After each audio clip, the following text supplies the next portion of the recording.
Sir আপনি মাগুরা জেলা সমিতির এরকম একটি পিকনিকে এসে আপনার কাছে কেমন লাগছে এবং আপনার যদি মনের অনুভূতি আমাদেরকে একটু জানাবেন। ধন্যবাদ আপনাদেরকে। প্রথমেই আমি আরও ধন্যবাদ জানাই আজকের যারা আয়োজক সবাইকে এত সুন্দর একটা অ্যারেঞ্জমেন্টের জন্য।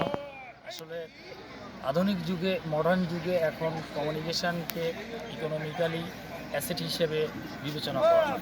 সেই হিসেবে আমরা মাগুরা জেলার যারা এখানে ফরিদপুরে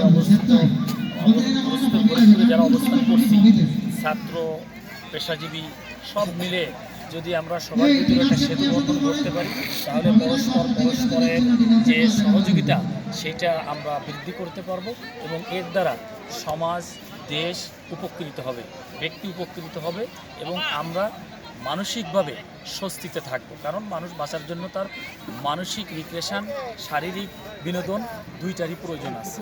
এই জন্য আমার অভিব্যক্তি হচ্ছে যে আজকের এই অনুষ্ঠানে এসে আমি অত্যন্ত আনন্দিত এবং গর্বিত এবং আমার খুবই ভালো লেগেছে এবং এই সমিতির উত্তরোত্তর সফলতা কামনা করি এবং ভবিষ্যতে আরও এই ধরনের প্রোগ্রাম আমরা আশা করি।